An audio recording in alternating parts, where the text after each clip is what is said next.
Evening, everybody. Hope you're well.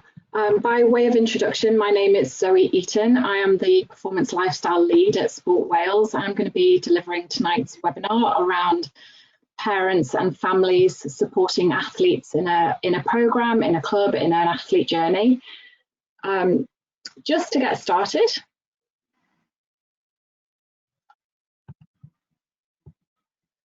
technical issue straight away. Let me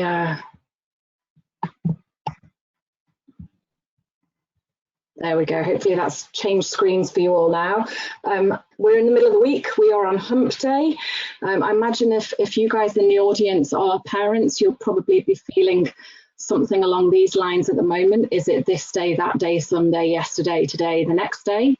You're probably also working, as Dolly is rightly pointing out here, 10 minutes here, 10 minutes there, quick 20 minutes here and there, and also potentially homeschooling and trying to organise numerous things in your day other than regularly where you would just send your child to school and see them 7 hours later and then perhaps pack them off to a training session. So thank you for taking time out of your day and your evening to join us tonight. Just a couple of quick housekeeping issues before we get started. My colleague Sarah will be manning the questions function, and so it's going to let me know when we have questions relevant to the slide. If we miss them as we're going through the slides, what we'll try and do is ensure that we answer them all at the end, if not during the session. And a second colleague, also Zoe, will be manning the chat function. So if anybody has any technical challenges during the session, hopefully she will try and provide some support there. You'll also notice that we have put everybody on mute, and that's a couple of reasons for that. Firstly, just to prevent any feedback, but secondly, we'd like to encourage you to use those question functions. If you do have questions, please do put them in the question function. Like I said, thank you very much for joining us on a valuable evening. I've been very much using the same storm, different boats analogy throughout this pandemic. So without knowing all of your current circumstances, your situations, your environments, we really do appreciate you giving up your evening to join us tonight. So just a quick outline of tonight's session. We've gone through introductions and housekeeping. My colleague Sarah Carvel is one of the performance psychologists at Sport Wales. Sarah is who will be managing the questions function. And Zoe Brown is Coach Development Coordinator at Welsh Athletics. So we do have a representative of Welsh Athletics on the line here. And Zoe will be manning hopefully no technical issues, but the chat function. So an outline of tonight's seminar, this webinar, we are going to introduce you to Performance Lifestyle and give you a very brief outline of Performance Lifestyle and what it actually is. We'll talk a little bit about your athlete's journey. We'll introduce you to long-term athlete development and the concepts around that. We'll talk to you about supporting your athlete and touch on some of the more pertinent issues that athletes bring to us. So including the car journey home, whether that's from training sessions, competition, races, events.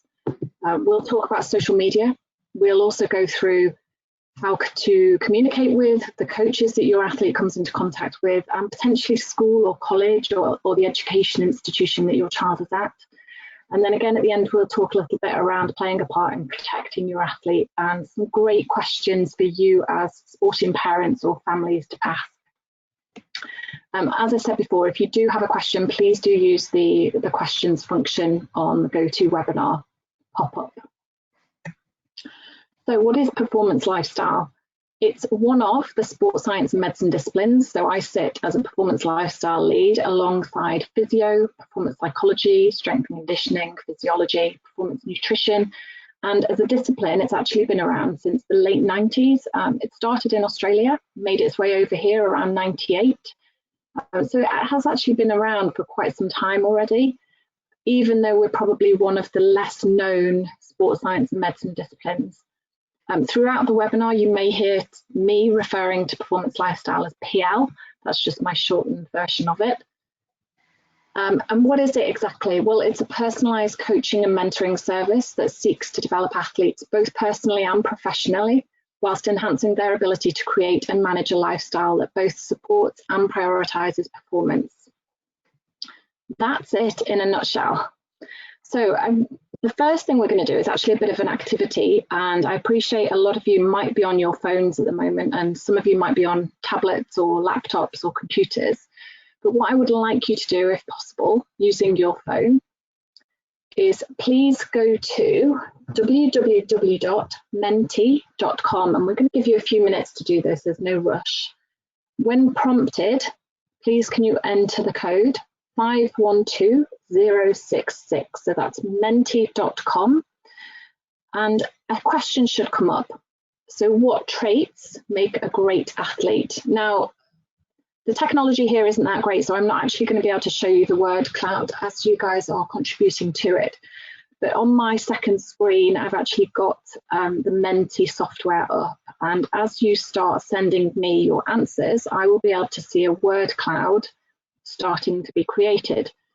How it works is the larger the word means more people have said that word or that answer.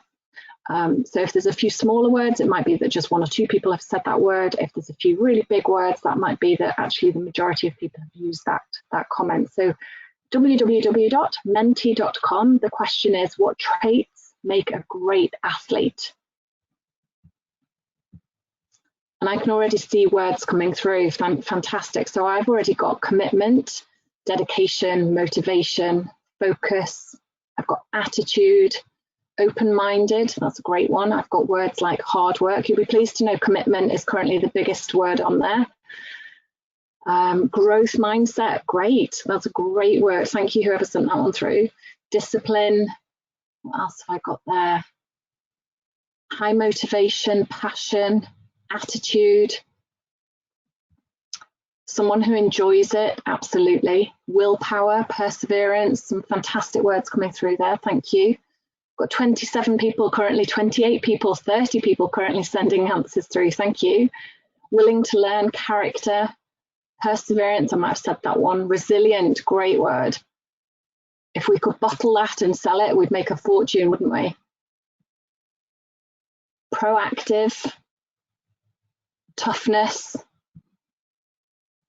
So I'll give you just a few more seconds to keep going there. I've got 35 people currently sending answers through. Patience. Oh, someone sent through late specialization event.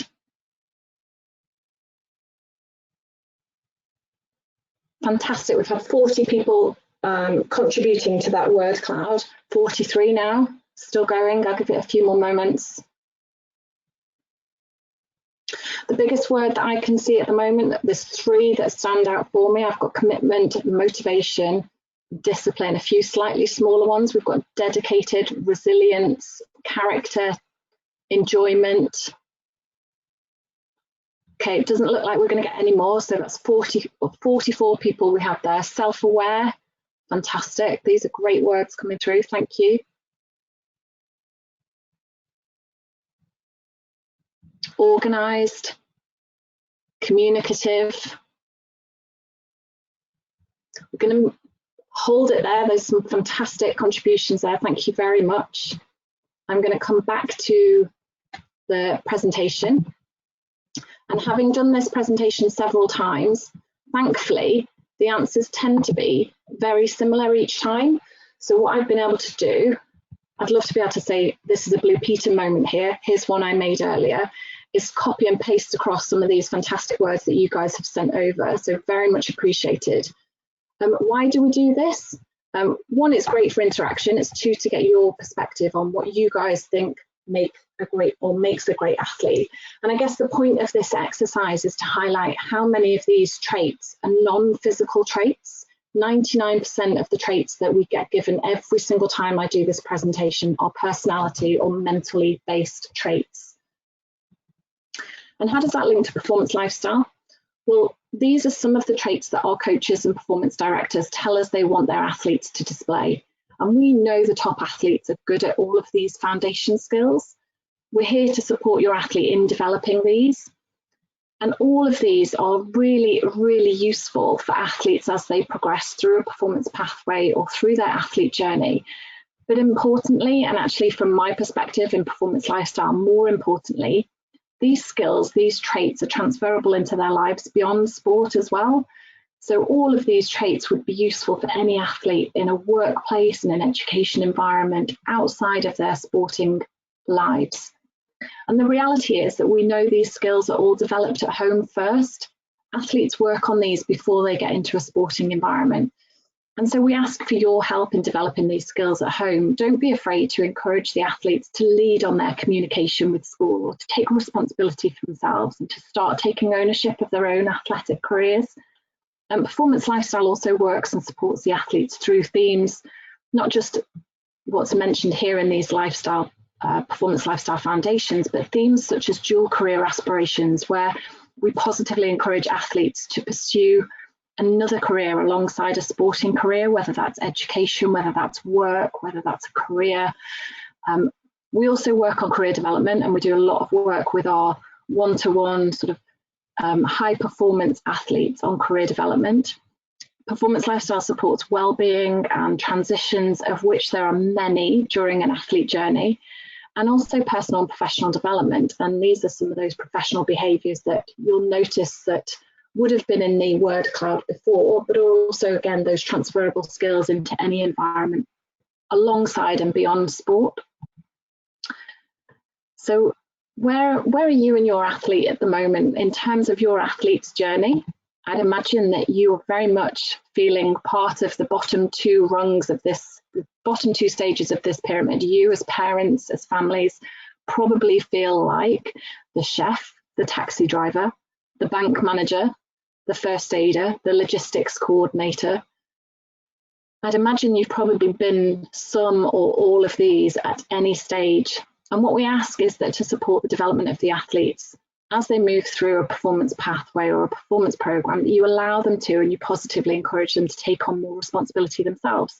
So as they progress through their pathway, their athlete journey, actually your role becomes smaller and smaller, and you can concentrate on being their biggest supporter, their biggest fan, being a role model to them and a shoulder to cry on when they need it. Every athlete needs it at some stage. And by the time they reach the top, if they do decide to carry on and they are fortunate to reach that top level of the pyramid, that you're their world-class fan, you're their biggest champion. That's where we would ask your role as a parent, as a family member, to move alongside your athlete's journey through their sporting career. But we also recognise it's really challenging at times as well. And why is it so challenging? Why is any athlete identity quite tricky at times? Well, not only are they dealing with academic and vocational challenges, there are psychosocial pressures like we've never experienced before. And individually, they may be experiencing puberty, they might be an early developer or a late developer. And then, oh, by the way, we're asking you to go and be good at sport too. So what we would ask is, where this yellow oval is highlighted, allow the coaches to focus on individual skills and technique development when somebody is an early developer or a late developer, and try to ensure that you always view perceived failure as a learning experience. Encourage problem solving and intellectual development around sports, and this will be exceptionally valued later on. The next clip I'm going to show you is actually a video clip, so bear with me. We've had some, again, technical challenges, shall we say, and I'm going to try and press play at the same time so you can hear the audio, but please do bear with me. There is a little lag on the audio alongside the video, so I'm going to play and hopefully you'll be able to hear it.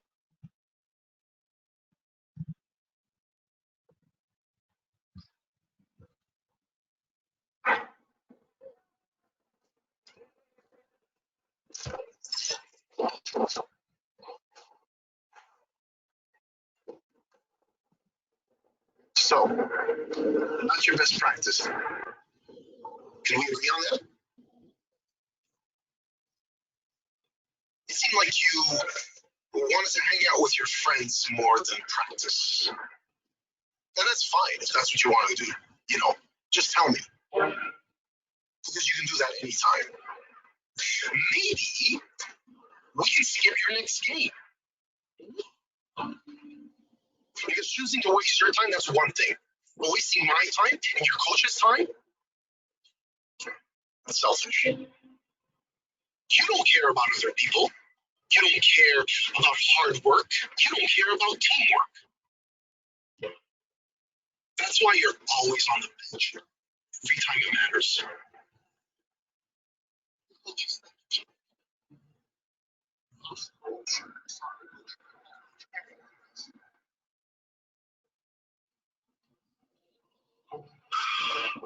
So, if you want to keep playing, you need to take a good hard look at yourself and think about that.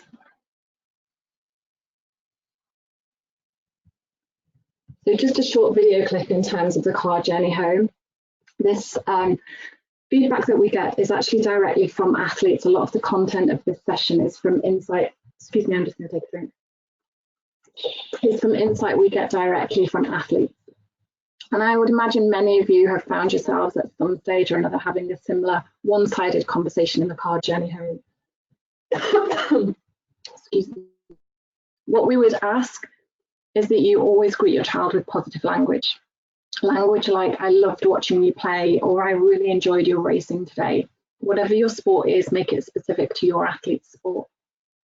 But use the positive language and try and, if you find yourself having that one-sided conversation on the car journey home, try and encourage the athlete to talk. If they don't want to talk, go with them on that. Support them in whatever it is they want to do.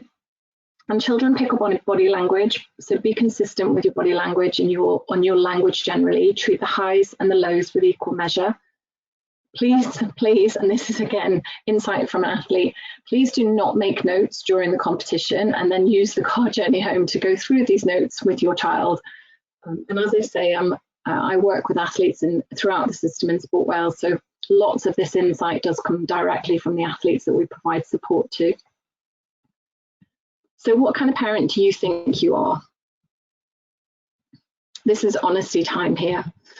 Do you think you're no involvement? Well, I would argue this case straight away because there's so many of you currently online listening to this webinar and watching this webinar as we go through.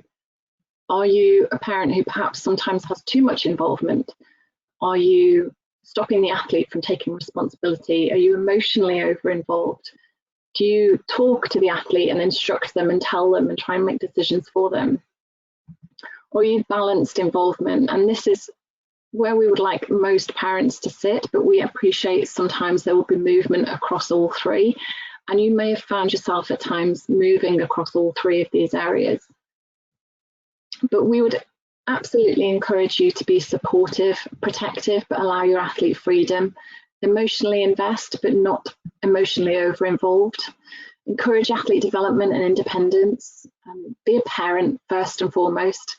And I guess understand it's okay to lose.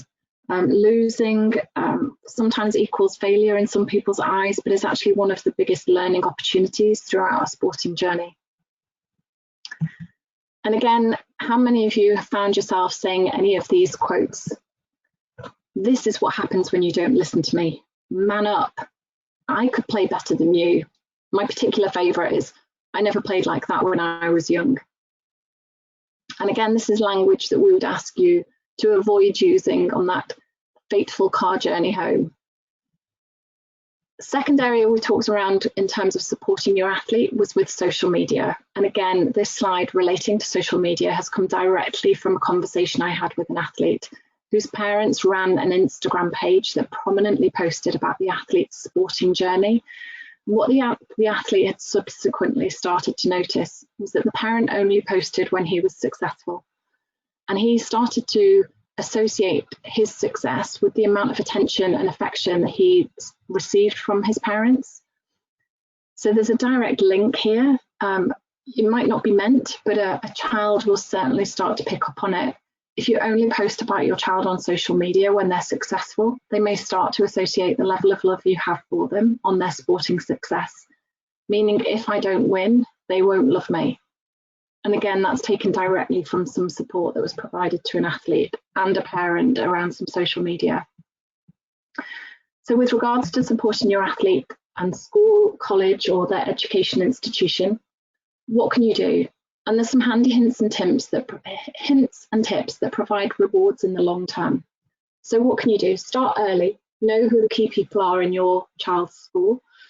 Can school nominate a teacher as a specific point of contact for your athlete? You can then ensure that that one teacher understands what being an athlete in your child's sport at that specific level that he or she is at actually means. You could potentially show them a weekly schedule as a good way of interacting with them and educating them as to how much sport or how much training your child actually does. Can you establish formal ways of working? So is that via phone? Is it via email? What I would say is if you have regular phone calls with your specific direct point of contact in a school, follow it up with an email as well, so you then have a record of anything that was discussed and anything that was agreed. Always try and show the importance of academics or school targets. You're much more, again, likely to be rewarded with flexibility or support from the school if you show importance of academics. And put the effort in. Be clear on what it is that you believe will help your child to manage and balance this best, whether that's taking time off school to attend training or competitions, which we know a lot of young athletes do. And can the school provide work to take away with you, or can they set work for an athlete to do before they go away, or can they provide support for an athlete to catch up upon the return? So again, just some links in terms of communicating with your child's club or program. You know, what do you currently know? Are you the person that sits on the left-hand side of this infographic, or are you the person that potentially crosses over onto the right-hand side as well? How can you best support the coach? What do you already do? What do you already know? Do you know what the club, if your child is at a club or in a specific program, do you know what their club or program standards and expectations are? Are there codes of conduct or training standards? Do they have specific roles for parents at competitions or procedures to report incidents? Who are the communication lines with and when? Again, this is really important. A lot of the coaches are volunteers, a lot of the judges, a lot of the referees are volunteers. They will also potentially have full-time jobs, part-time jobs, families at home. So agreeing communication lines in terms of with whom and when are really important. The coach, the judge, whoever it may not appreciate that phone call at 10 o'clock on a Sunday evening when that's the only time all weekend they've had to spend with their family. Is there an official roles? Are there any official roles that parents can play? Can you be a club photographer or a social coordinator? Can you be a fundraiser? Is there a dealing with disagreement policy? This is something we try and encourage a lot of clubs or performance programs to actually have, a cooling off period, so to speak. If your child is or isn't selected, is there a 24 or 48 hour period where everybody just cools off and then those conversations can be had after that? And know what your athlete's goals are for the season. They're not for you to set, they're for the athlete to set alongside their coach, but it's really good if as a parent or family you're able to be aware of them and be able to support them. Again, this is you'll see more of these around sports grounds where young people are doing sport. This one particularly stands out to me. Everybody is a volunteer who's involved generally. The umpires are human, the judges are human, the coaches are human. And my particular favourite here is no college scholarships will be handed out today. Zoe, before you move on, we've got a question come through and it says, our club is very small. I'm one of the coaches. How do you suggest I might manage being a dad and coach? Great question. I think you're probably not alone in that. Parents often get pulled into volunteering roles in and around clubs as well. I guess I would say have a conversation with your child about how you want to be different in a sport environment to your home environment. You know, is there an opportunity to put a coaching hat on when you step out of the car and go into that coaching environment, to then being able to take that coaching hat off as soon as you're in the car on the way home?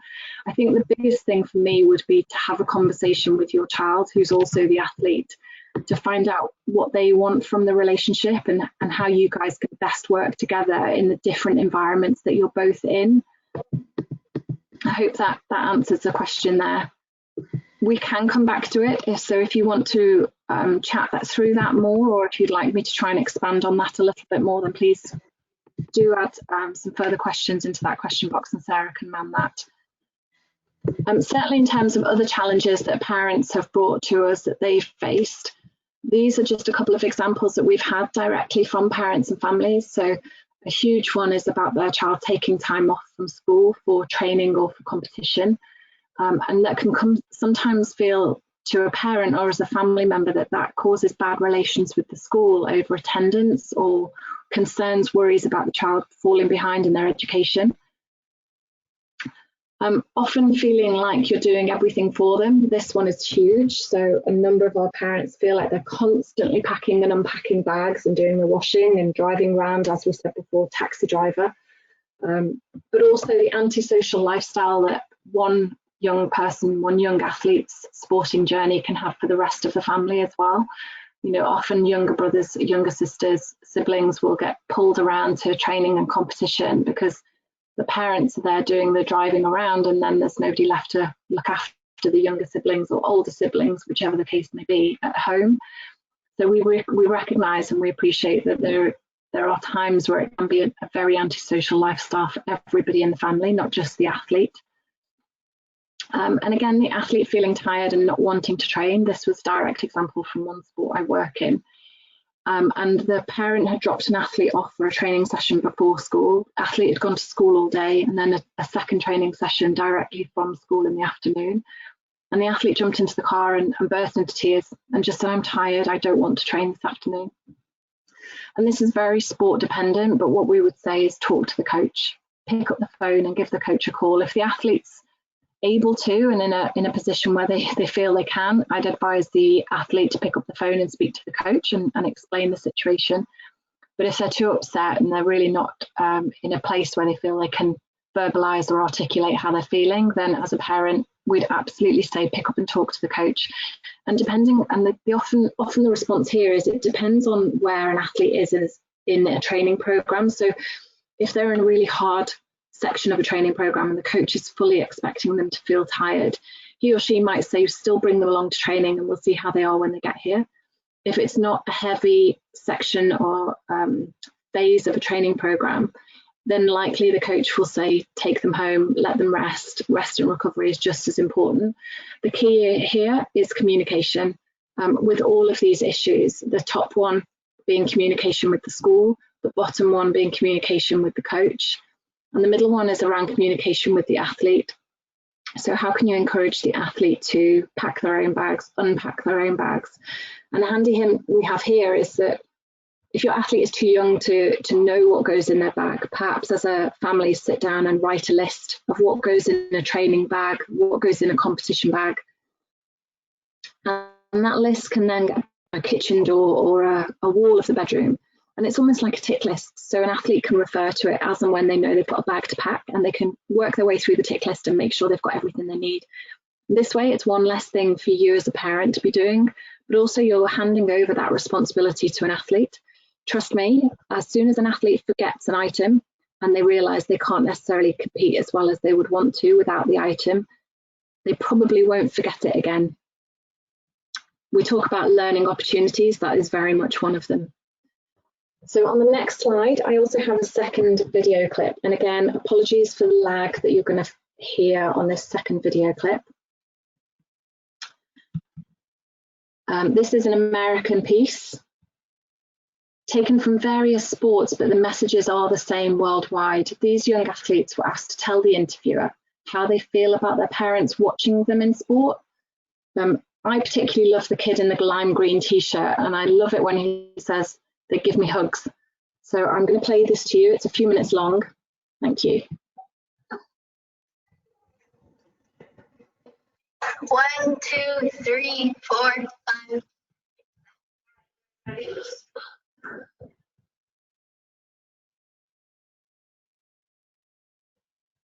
I prefer that my parents, if I play bad, don't say anything. And if I play well, it doesn't really matter if they compliment me on how I play. I just I don't know, I prefer my parents to, not talk as much. I can hear.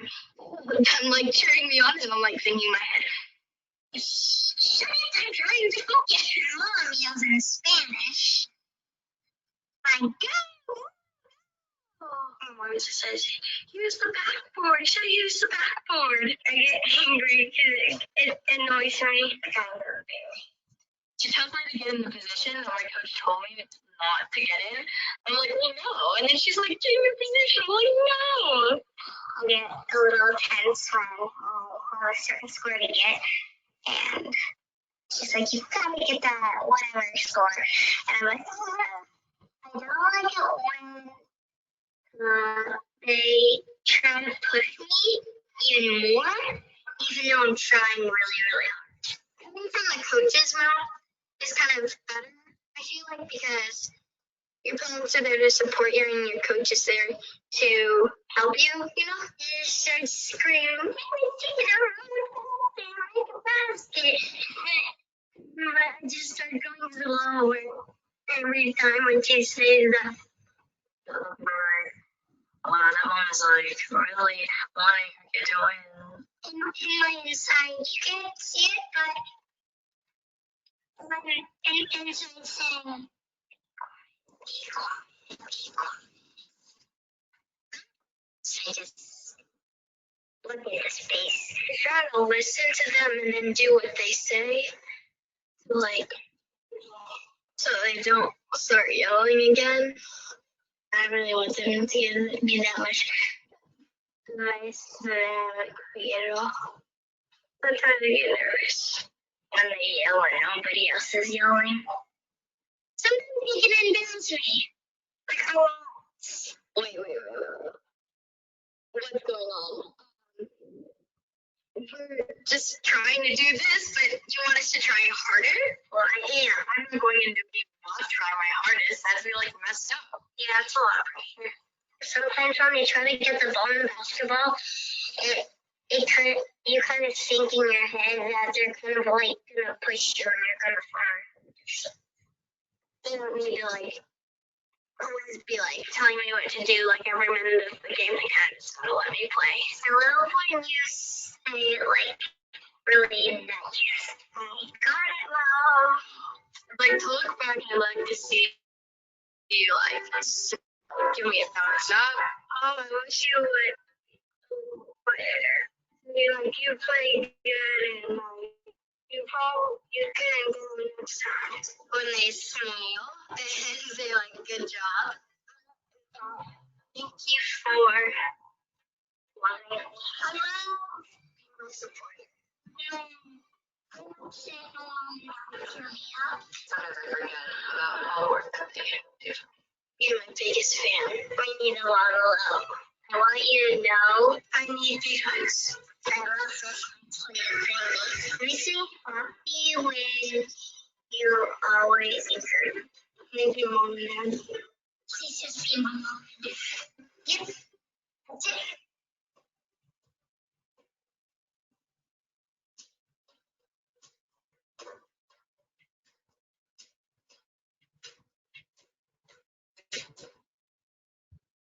Again, I hope the sound worked on that. There's some great messages in there. I love the young lad in the lime green t-shirt. I love some of those messages in terms of, I love it when they give me hugs. I sometimes forget how much work they do for me. Please just be my mum and dad. So some great questions to ask your young athlete. And there's a variety here. We've got some general questions, we've got some reflective questions, and we've got some specific questions. So what do we mean by general questions? So that's when you allow your child to choose the direction of the conversation. A reflective question might be when you allow your child time to think and consider and then respond in detail. And a specific question, maybe you're trying to find out what they're learning or enjoying in particular. Did you enjoy it? What was the most fun thing you did today? What feedback did your coach give you? These are some great questions if you do want to talk to your athlete about the sport, about their sport, that will hopefully engage them in some conversation with you. Again, in terms of playing a part in protecting your athlete, try to avoid over-specialization too early. Try a variety of sports throughout the year. We know from academic research that so many of our top level athletes have not specialised in their sport early. Sidelines, even when you're calm, so easily read. Leave the coaches to coach, the refs to ref, the judges to judge. Be encouragement to all athletes, not just your own child, and praise effort, not just the outcome. If parents around you, an idea is to separate yourself from them. If there are some particularly loud, boisterous parents who perhaps aren't giving out positive language or positive body language, try not to associate yourself with them. Remember, it's your child's sport, not yours. Embracing silence is often much more powerful. Be a good role model. And this one links across to thanking the coaches, the refs, the officials, and importantly, encourage your child to do this as well. If none of this is happening and you feel that you're not being able to protect your young athlete, your child, from their sporting environment, then you may have to join another team if you feel your child's experience is being ruined by other parents. For support from the club. I've actually seen mini sessions with children as young as where the coach shakes hands with them all on the way out. So 3-year-old children being, actually that's good practice to shake hands and say thank you to the coach. And the coach thanks during the session as well. So why would we talk about communicating with both coaches and parents? Well, you're two of the major influences in an athlete's life. As this quote says, a good coach can change a game, a great coach can change a life. And in terms of parents, I would imagine most of you would recognise this guy. He's arguably the world's most famous sports person, certainly one of the most successful across all sports, not just basketball. My heroes are and were my parents, I do not see having anyone else as my heroes. And parents, as I talked about earlier, often, not always, but often the taxi driver, the first triage person, the kit man, the motivator, sleep police, the alarm clock, the teacher, the voice of reason. But eventually you're also the ones that the athlete chooses to share the successes with.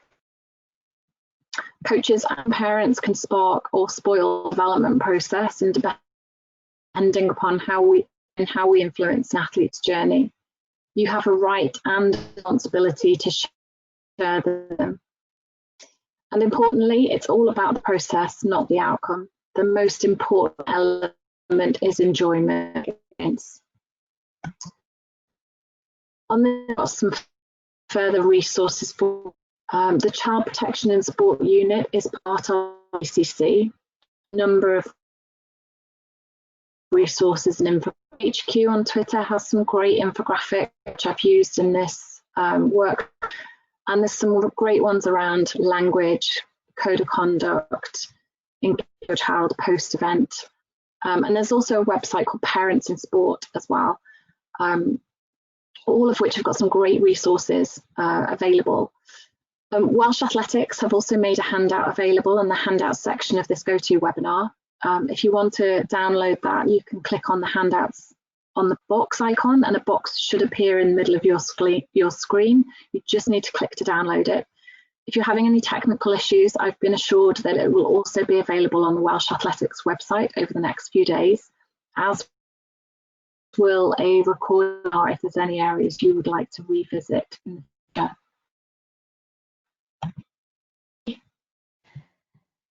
Thank you, attendance. I'm pleased to say we've come in under 4. Sarah, do we have questions in the So we've got a question that came through from Mark, and his question was, can you suggest what if your child's coach is not a very good communicator? So can you suggest anything? Great question. I probably around how to best communicate with them. Is it a time frame element? Great communicator because he doesn't know the communicator because he feels like he's put on the spot. So I would say have a conversation with the person to information you would like, and then agree a time frame on when that information is shared. For example, it's logistics around costs or training sessions, whether it's for if it's around your athlete journey, again, sit down and have a conversation with them. Agree a time station if it means setting up a separate meeting either pre or post training, and let them know what it is you want to talk to them about. I think sometimes as parents you may have to take some of the responsibility in terms of leading this. Not all coaches have been through development pathways where actually communication is one of the key themes that is discussed. So I'd say try and take the lead on it if possible, and actually lead in terms of starting the conversation.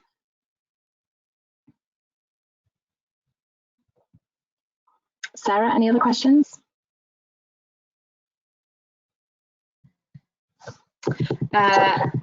No, oh, hang on, maybe, yeah, one's just come through, I think, hang on. What is the best way to deal with a child's disappointment in their performance? Oh, tricky one. A disappointment in their performance could be due to a number of factors. It could be an outcome related disappointment, or it could be a process related disappointment. And I think the key would be to figure out which it is. So if they're disappointed because they didn't get the outcome they wanted, then potentially talk about why they didn't get the outcome they wanted. Did they go through all the right processes in order to get the outcome? Did they do all the right sections of a race? Did they do, did they take on board all of the different points that their coach said, and focus on what they could work on for next time? If the disappointment is due to an outcome, try to focus on the processes and what the athlete can actually change and control next time around. The smaller processes are the things that the athlete can actually make a change on. There's lots of uncontrollables. Somebody else may have had a better race, somebody else may be faster at that period in their athlete journey. But try and focus on the processes and not the outcome if possible. And if an athlete's disappointed, again, talking around what could they do differently next time. If they had the opportunity to race again, what would they do differently if they were able to work through that race again? Yeah, great answer. And we've got another one coming through. Any advice on keeping children motivated during lockdown? Oh, really tricky. Variety, looking for some role models from different sports and trying to find out what they're doing during lockdown. I guess one, we're all aware of this. We're all in this together. As much as we are in different boats, we're all in the same storm. So, all of the athletes throughout the pathways at the moment, across a number of different sports, if not all sports, are going through the same thing in terms of lockdown. So potentially try and find some role models for them. If there might be some athletes doing some online training sessions or some Q&As or a day in the life of such an athlete in lockdown, what are they up to? So I guess a bit of variety in terms of their exposure to different sports or different athletes, albeit limited, because I appreciate it may just be on social media or online or on an athlete's website. But I'd say try and find out what other athletes are doing, potentially, like I said, role models in the sport that your child is taking part in, or in a variety of different sports, to give them that variety and that exposure to other sports as well. Yeah, and that links on actually quite nicely to this next one, which is, whilst my son fully realises the impact of COVID-19, he feels his own development is being thwarted due to a lack of one-to-one and team coaching sessions. How can we help him deal with this sort of disappointment? Again, probably a very similar response to what I said before. Everybody is in the same position here. So as much as he feels like his development might be being thwarted, the people that he trains alongside or competes against will also be potentially thinking the same thing. So very much focusing on what can he do, what has he got available to him, what can he control at this current time, and can he work on those elements of his athletic sort of persona, shall we say.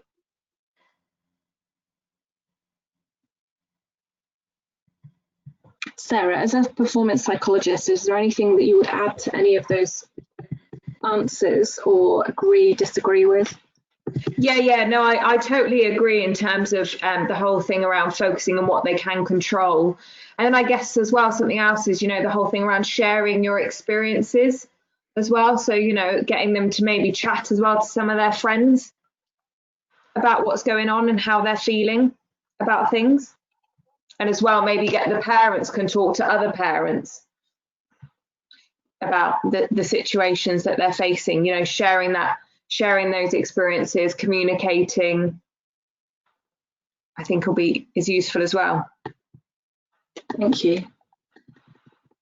Oh, they're coming through thick and fast now. Right, we've got another question saying, any advice on striking a balance between children's/athletes' time spent on screens, phones, consoles, and encouraging training? There seems to be a growing challenge with athletes being drawn into sedentary activities. So one of the activities that I've worked and supported some of our high performance athletes with is actually writing out a daily schedule and planning out their day, and actually what activities do they have to do during their day. So have they got schoolwork they need to do? When do they eat? Obviously, meal times are super important. We need them to fuel themselves appropriately in order to do any activities. When do they sleep? Sleep is a huge element of recovery. It probably takes up about a third of our day, if not slightly more. So actually plan out their weekly schedule. A number of athletes like to have this on their phone because they all have phones available, but others are what we would consider nowadays slightly old school, and they'd have it up on a wall, on a great big poster up on their wall so they can visually see it. But plan out their day from start to finish. And actually, if the athlete does it themselves, they have more ownership over it. So you can absolutely support them with putting it together, but let them do it, let them put it together. It's their daily schedule. I guess just asking them the question of what do they want to achieve in their sport and what's going to help them to get there. So, if they know that training is going to help them to achieve what they want, then building their training into their daily schedule is going to be a help. It's going to support them. It's going to be a benefit.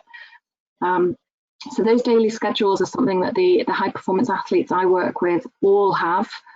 They know exactly what they're doing every time of the day. Now, I'm not saying it has to be as detailed and as specific as that, but it could be as detailed as my alarm goes off at 7:30 a.m. I have breakfast.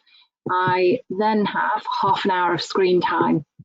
I then start my schoolwork at 9:15, and I do 2 hours of schoolwork in the morning. I have a break, and then I have some lunch. And over lunch, I can do what I want, and I can have access to screen time within reason. After lunch, I might have a training session to do once you've let your food go down. And again, there might be an opportunity to then do some more schoolwork if school are sending it through. At which point, once all of the other activities are completed, there might be more opportunity to have some screen time. I think one of the biggest points is have that conversation with the athlete. What's more important to them? Is it screen time, or is it what they want to achieve in their sport? And balance it out. It's really unprecedented what we're all going through. I think most people probably feel like they're being more sedentary than they would usually be. We are all at home a lot more than we would usually be, which means that screens are more available, more accessible.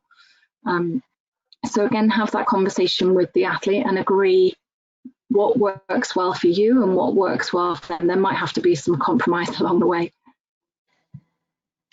Of course. And would you say that's a similar, we've got one coming through about injured athletes, how to keep them motivated and not become despondent? Would you say it's similar in terms of the routine? And absolutely. I think routine is key for a lot of people, and actually in the high performance environment, when we have injured athletes, they often find that they're busier than fully functioning athletes because they're doing so much rehab as well. So I'd say the same thing in terms of having a routine, building in any rehab sessions, building in any treatment sessions within reason. I appreciate a lot of treatment at the moment is online through Zoom or webinars or Teams, for example. So lots of treatment sessions are actually having to be managed by an athlete themselves, or a family member is being roped in to be a stand-in physio. But that routine is absolutely key. So if you can build in rehab sessions throughout that daily schedule, that weekly schedule, hopefully that will allow an athlete to stay focused on what they're hoping to achieve. Wonderful. And then we've got one more. Just before we go on to this one, we have received some really nice feedback saying really excellent advice, very much appreciated from one of the guys. So thank you very much. And then also we've got, it's quite long, but I'm going to read it out. It says, I've been trying to nurture a growth mindset with my daughter. We focus on goals for the day, key learnings from each event, PBs, a performance improvement rather than a position in the field. This has been successful during track and field season, but unfortunately last winter's cross-country season undid a lot of ground we had made, as she seemed only to reflect, I've lost it, on where she came in the field, and it wasn't a particularly successful season in this respect. How can we take positives in such a winner-orientated events? Oh, that's really tricky. Sarah, you might have to help me out with this one a little bit. I'd say, again, it's focusing on the processes. What has she done well? If it's a cross-country event, they're generally longer events. So was there a section of it that went well? Was there a section of it that she felt she was doing well in? It's trying to break it down and focus on the different elements of the events. And if she's set herself, I guess, some process goals, almost absolutely reflecting and reviewing those rather than the outcome of the event or the situation.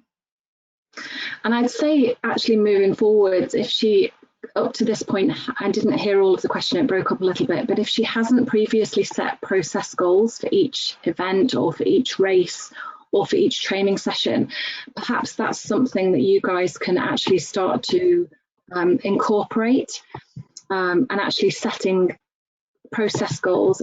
And an outcome goal is fine, but the outcome goal won't be reached unless there's some processes in place. So what the process goals also allow is for a feeling of achievement, and much more analysis of an event or a race to take place as well. Yeah, and a building of that self-confidence as well. Absolutely. Yeah. The small wins all add up. Yeah. I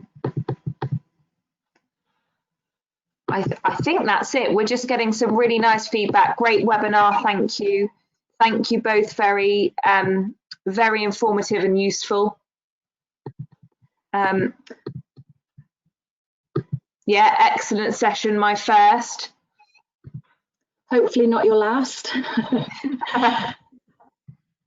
Thank you very much, everybody. Like I said at the very beginning, we appreciate this is a Wednesday evening, and you're taking time out of your own busy schedules and time away from your families to come on here and listen and watch the webinar. So very, very much appreciated for your attendance. And hopefully we have enticed you to attend again in the future when Welsh Athletics put some more sessions on. And we will leave it there. Thank you very much. And just the answer is, will you be doing this session again? As I know other parents who couldn't make it, it is being recorded. So if they couldn't make this session, they can always go and listen to the recording, if I'm right in saying that. Yes, absolutely. So the handout will be on the Welsh Athletics website over the next few days, as will a recording of this webinar as well. So Welsh Athletics will be putting that up on their website in the coming days. So keep an eye out for it, and do feel free to pass on the details of it once you've seen it to any other parents that you know about who weren't able to make it this evening. But again, thank you very much for your attendance. We hope you enjoyed it.